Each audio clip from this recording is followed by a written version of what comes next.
Alors moi, je vais vous parler d'un pôle, le meilleur. Mais tout va bien, ce n'est pas le mien.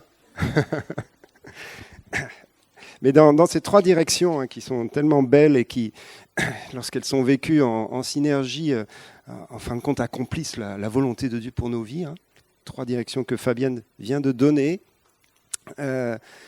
régulièrement, le Seigneur, en tout cas à moi, personnellement, me dit « Bon, c'est bien d'adorer Jésus. » Vous savez, moi, je suis conducteur de louange.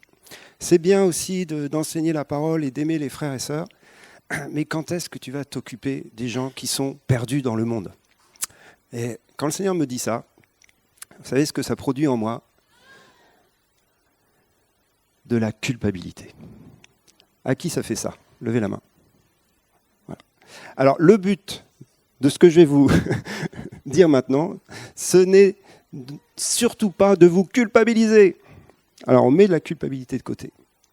Mais je vais vous lire un texte qui est magnifique, qui se trouve dans Jean 4, que vous connaissez par cœur, comme tous les textes de la Bible d'ailleurs. Jésus parle avec la Samaritaine, on connaît bien Jean 4, bien sûr, mais un peu plus loin, il va parler avec ses disciples. Verset 31, « Pendant ce temps, les disciples pressaient de manger, disant « Rabbi, mange !» Mais il leur dit, « J'ai à manger une nourriture que vous ne connaissez pas. » Les disciples se disaient donc les uns aux autres, « Quelqu'un lui aurait-il apporté à manger ?»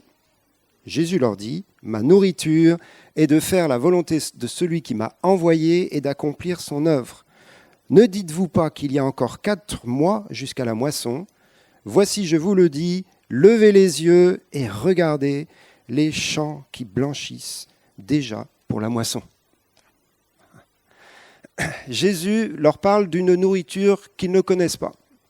Donc on est dans un contexte où ils doivent manger justement, et ils étaient partis acheter à manger.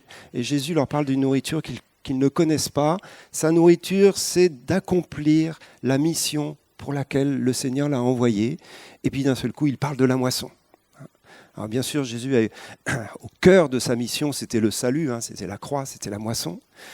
Mais ce qui est fort dans ce texte, c'est qu'il dit que c'est une nourriture. La moisson est une nourriture. Qui c'est qui aime bien manger ici ? On est en France, mais même en dehors de France en général. J'étais en Chine, je vous assure, ils mangent encore plus souvent que les Français. On aime bien manger parce que ça nous fait du bien.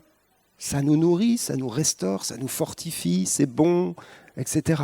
Donc la nourriture, c'est vraiment quelque chose de positif. Et quand Jésus dit « il y a une nourriture que vous ne connaissez pas », il est en train de nous dire « il y a quelque chose de super bon que vous devez découvrir ». Et moi, ça m'a parlé, ça.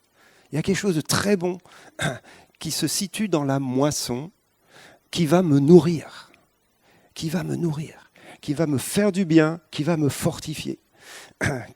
Qui est-ce qui a été encouragé après avoir témoigné à quelqu'un ? Levez la main. Normalement, tout le monde lève la main. Dès qu'on fait ça, on est encouragé. Bon, sauf si le gars, il vous jette des pierres, mais quoique. Mais en tout cas, en général, il y a quelque chose en nous qui dit « mais ouais, mais bien sûr !» C'est aussi pour ça qu'on est là. Bien sûr, ce n'est pas que pour ça, on est d'accord. Mais c'est aussi pour ça. Ça me nourrit quand je le fais. Et ceux qui le font régulièrement sont bien nourris à ce niveau-là. C'est donc une nourriture. Et puis après, Jésus leur dit, il leur parle de la moisson. Et puis, il dit, la moisson, on dit qu'il y a encore 4 mois avant qu'elle arrive. C'est-à-dire qu'en fin de compte, c'est toujours pour plus tard. C'est comme le réveil. Quand je me suis converti en 83, le réveil, c'était maintenant. Et puis en fin de compte, après, on m'a dit, oui, mais il faut persévérer un peu. Donc ça sera plus tard. Donc c'est toujours devant nous. Et c'est ce que Jésus dit. Ce n'est pas une question de savoir si elle est prête ou elle n'est pas prête, en fin de compte. Ça veut dire qu'elle est là. Mais tout dépend du regard que tu vas avoir sur ce monde qui t'entoure. Et je crois que c'est vraiment quelque chose que le Seigneur veut faire cette année, changer notre regard par rapport au monde qui nous entoure. Et donc il leur dit, levez les yeux et regardez, en fin de compte, la moisson est prête. Moi j'ai vécu un petit truc, vous voyez, je vous montre mon petit doigt, qui a un petit pansement.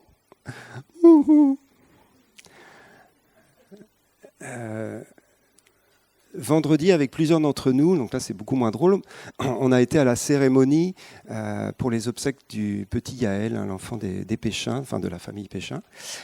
Et c'était magnifique, c'était sur la plage, on a vécu un temps extraordinaire. Et voilà, je suis rentré, on est rentré en voiture. Le soir, j'ai fait dodo. Et quand je me suis réveillé le lendemain matin, j'avais mon doigt avec une douleur extrême. Je n'arrivais pas à plier la petite phalange.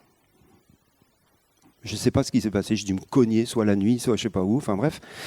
Mais vraiment, j'avais très mal. Et j'ai même fait une attelle avec Nathalie. Bref. Et puis d'un seul coup, là c'est un peu plus tard, dans le week-end, je me suis mis à repenser à la douleur de la famille Péchin.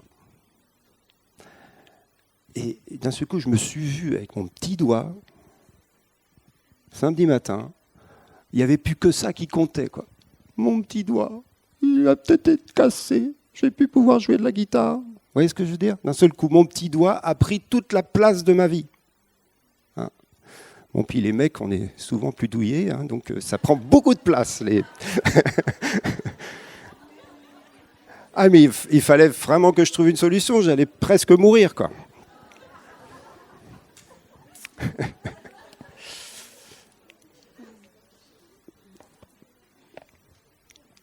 Nos problèmes personnels nous cachent la réalité des problèmes du monde entier. On est d'accord ? Nos problèmes personnels, c'est l'arbre qui cache la forêt. Alors là, bien sûr, je vous parle d'un petit problème. Il y a parfois des problèmes importants, hein, bien évidemment. Mais c'est l'arbre qui cache la forêt. Et au travers de tout ce à quoi je réfléchissais, hein, pour ce matin, d'un seul coup, je me suis dit, mais qu'est-ce qui est le problème le plus grave de la vie? Et bien sûr, la réponse, elle est toute simple. C'est d'être perdu éternellement, loin de la face de Dieu, dans la perdition éternelle. C'est le problème le plus grave de la vie. Il n'y en a pas d'autre plus grave que celui-là. Il n'y en a pas d'autre plus grave que celui-là. Levez les yeux, la moisson est là. Et souvent, ce sont nos vies qui nous cachent la moisson. Ce sont nos problèmes, nos préoccupations, importantes ou pas importantes. C'est elles qui nous cachent non seulement la moisson, mais aussi souvent les problèmes de nos frères et sœurs. Mais vous voyez ce que je veux dire? C'est-à-dire qu'être centré sur nous-mêmes, ça fait partie de la vie, mais c'est la vie issue d'Adam, celle du péché. Et je ne suis pas là pour minimiser nos besoins personnels, je suis juste là pour demander au Seigneur qu'il nous donne la vraie vision du monde, le vrai regard. Et ce vrai regard, vous le connaissez, hein, c'est celui de Jésus, dans Matthieu 9. Il parcourt les villes, les villages, il prêche l'évangile et la bonne nouvelle du royaume, il guérit tous les malades, etc. Et puis d'un seul coup, il regarde la foule. Et il est ému de compassion devant cette foule qui sont comme des brebis sans berger, égarées, perdues dans la souffrance, dans la douleur. Et il est ému de compassion. Ça, c'est le regard de Jésus et c'est quelque chose qu'il va poser en nous. Et juste derrière cela, il se tourne vers ses disciples et il leur dit: la moisson est grande, mais il y a peu d'ouvriers. La moisson est grande. On est dans une agglomération où il y a 800 000 habitants, à peu près. Waouh! Même plus maintenant, hein, ça grandit. Je crois que c'est 15 000 habitants par an qui se joignent à nous. En plus, c'est dynamique, ça grandit. 800 000.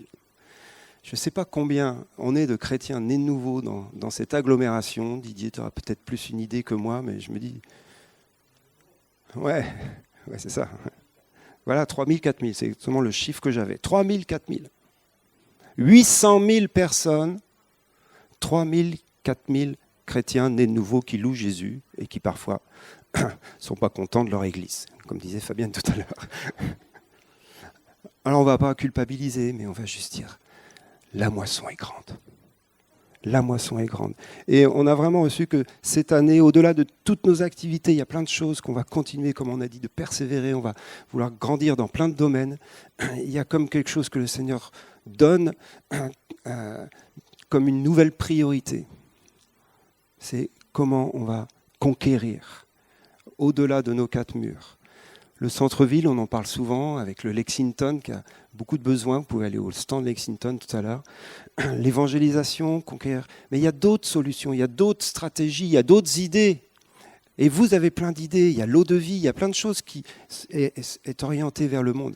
Et il y a peut-être des projets d'implantation d'églises qui vont naître. On sent qu'on est dans une période où ça va monter à la surface. Et il y a une urgence parce que la moisson est là, parce que c'est le temps. Pour Toulouse, pour la France, pour l'Europe, c'est un temps de gloire qui vient. On va voir plein de gens se tourner vers Jésus et ça va être super. Alors voilà, c'est l'encouragement que je voulais vous donner de la part de l'équipe de direction. On est tous unis dans cette direction-là et on est avec Jésus, prêts à être émus de compassion par son esprit. Amen.